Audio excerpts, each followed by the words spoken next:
आरती के बाद भोग लगा दिया तो 100 गुना हो गया। भोग के बाद प्रणाम कर दिया प्रेम से तो 1000 गुना हो गया। उसके बाद धीरे से ठाकुर जी को चादर उड़ा दिया, ले ठाकुर जी, लाख गुना। अब समझो कैसे कैसे बढ़ते जा रहा है।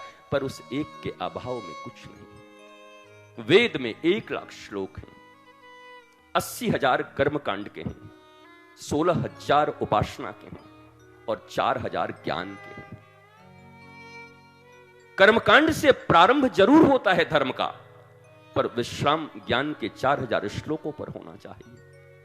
हम भारतवासियों का दुर्भाग्य है कि हम 80,000 के उस तालाब में ही मछलियों की तरह हिलते रह जाते हैं। पूरी जिंदगी कर्मकांड में ही रह जाते हैं, न उपासना तक पहुंच पाते हैं, न ज्ञान तक पहुंच पाते हैं। यही कारण है कि तुम्हारी पीढ़ियां तुमसे पूछती हैं। जब नई पीढ़ियों को तुम कहते हो कि पूजा करो तो पूछती हैं, मम्मी को देखती तो हूं पूजा करते हुए, पापा से रोज लड़ाई करती हैं, क्या यही पूजा का फल है? मम्मी को देखती तो हूं उपवास करते हुए, उसके बाद भी घर में इतना उधम है, पढ़ने की फीस नहीं है, क्या यही भगवान है? तुम्हारी लड़ाइयां, तुम्हारे झगड़े, तुम्हारे दुख, तुम्हारी तकलीफें, ये सब देखकर आने वाली पीढ़ियां भगवान को मानने से इनकार कर देंगे। क्योंकि अगर पूजा का फल ये होता है तो कोई आने वाली पीढ़ी पूजा करना नहीं चाहेगी। तुम कहते हो कि धर्म खराब हो गया, तुम कहते हो पाखंड बढ़ गया, तुम कहते हो कलयुग आ गया। कलयुग तुम्हारे ही भीतर है। अगर तुम्हारे घर में, दुनिया में आदमी प्रेम से बात करता है पर घर में प्रेम से बात नहीं करता, बगल में निकलते ही वो आंटी जी से इतने प्यार से बात करता है और मम्मी लगता है राक्षसी है। और भाई साहब भी अपनी पत्नी को देख करके एकदम मुंह नाक चढ़ाए रहते हैं। बगल वाली भाभी जी मिल जाए तो चौड़ा खेल जाता है, भाभी जी कैसी?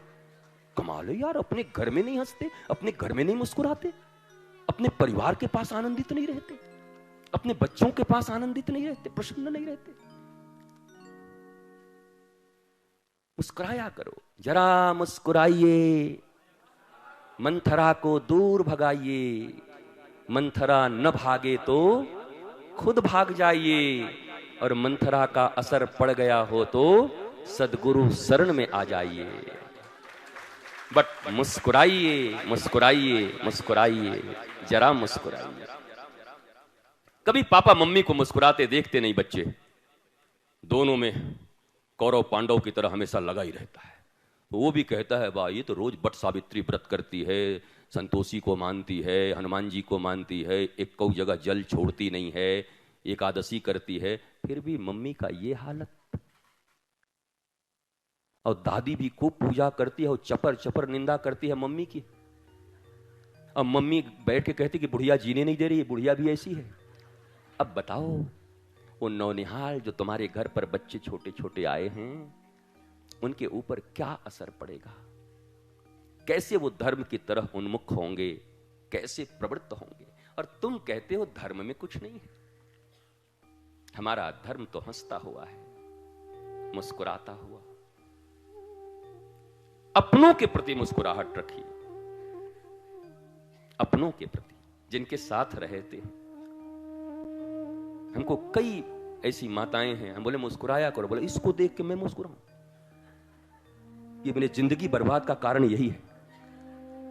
और जब उनको कहते हैं भाई मुस्कुरा दिया करो उसको देख करके, अरे बाप, नागिन के सामने मैं मुस्कुराऊं? भैया क्या नाग नागिन रहते हो क्या? तो अच्छा खासा आपका विवाह माता पिता ने किया था। विष्णु और लक्ष्मी की तरह जब विवाह होता है तो पंडित जी जब मंत्र पढ़ते हैं तो वर को विष्णु मानते हैं और उनको लक्ष्मी मानते हैं। पता है ना, कन्या को लक्ष्मी और विष्णु का विवाह हुआ था। ये नाग नागिन कब पैदा हुए? ये चुड़ैल कहां से आई? तो हंसी नहीं है।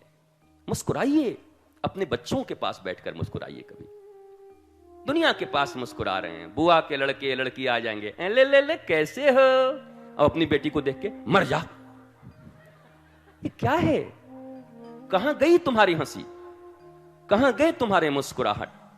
अपना प्यार, अपनी मुस्कुराहट, अपना आनंद अपने बच्चों पर लुटाओ, अपने लोगों पर लुटाओ, क्योंकि वही यूनिट है जो एक दिन समाज, फिर वही देश, फिर वही दुनिया बनने वाली है।